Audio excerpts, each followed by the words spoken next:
It's time to get your geek on with Dave Gramillion. So something that we've never talked about before on this show, and at this rate may never talk again, is the Big Bang Theory.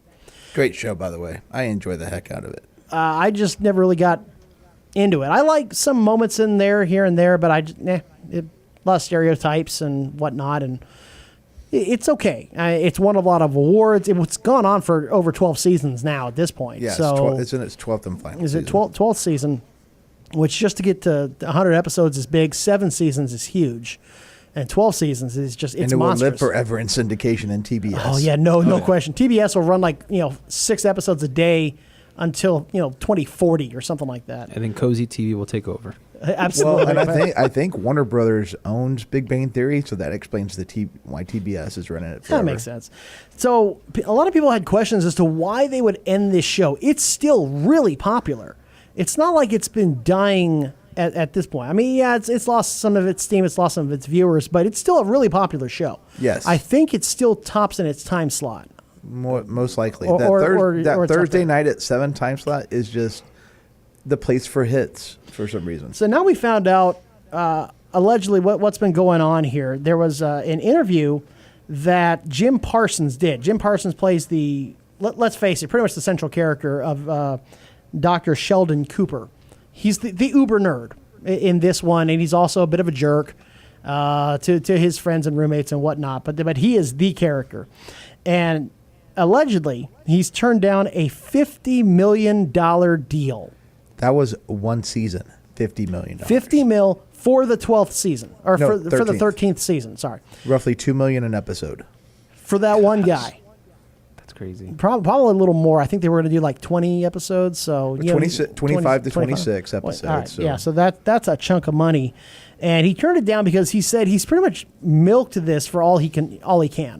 It's getting a little silly now because he's 45, trying to play this nerd, trying to play this essentially what is almost like a post-college uber nerd. Yeah, and Sheldon as a character is pushing 40 at this point. Yeah, so he said it's you quit while you're ahead, while you still can, before you really start embarrassing yourself and jumping the shark.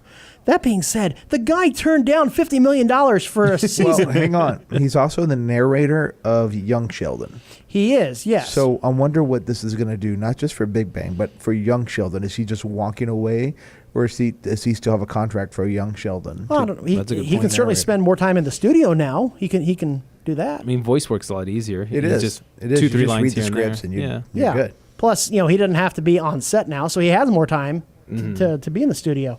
He's 45, and he just said, I'm just done doing it. Which, on the one hand, I applaud him for walking away. It's like Tim Duncan style. You walk away from the game before you really start to embarrass yourself. Like Manu did, like Tony will end up doing here eventually. He's still playing in Charlotte for some reason, but whatever. So good on him. On the other hand, how do you walk away from $50 million in a year? You have that much and more in the bank already from your other 12 seasons. Didn't last season they made like $1 million an episode? Probably. Last season A lot of them do. Yeah. Like Friends and Seinfeld in their last season, they all made like $1 million each or something an episode. I mean, $26 million last year is not small either. So that's true, but I just whoa. You know what he could do with? You know what he could have done with $26 million? He could have underprivileged girls go see Captain Marvel. Yeah, that's true. From the GoFundMe. Maybe someone should send him that link. I was saying, he could fund our show for like a century. That'd be fine too. I would just call him back to the first segment. That's all I was doing. I wouldn't mind that at all.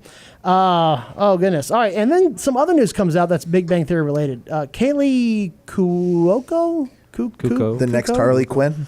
Who plays Penny? Right. Who? The best way I can describe her is she's the hot girl on the show. Yes. That's and again, I don't. Well, I don't she's become the hotter girl on the show now. That's true.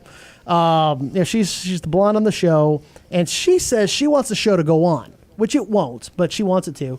And she's suggesting that there may be a reboot of the show as early as 2020. It's next year. Be weird. How do you reboot it though? It's Big Bang Theory with another group of nerds, or without Sheldon, or goes on without you Sheldon. have to have a new Sheldon at that point. Sheldon goes to work for NASA or something, or goes on to be a professor somewhere. Well, or blows up. Johnny Galecki knows what it's like to have a hit show, and then just have to walk away because he was on Roseanne for all those years. That's true. And of course Blossom, is on the show. Yes, she is. She knows what it's like to have it and then lose it. So, I don't know. I mean, a reboot in 2020, that's awful fast. I don't know what they're going to do with it. That's just what Kaylee is hoping for. Good luck. I mean, strike while the iron's hot, I suppose. But, good luck with that. But she's still cashing those royalty checks for syndication. Yeah, that's Doesn't true. She also do like credit card commercials now or something. She did Priceline. She did Priceline with William Shatner. That's right. She does those now.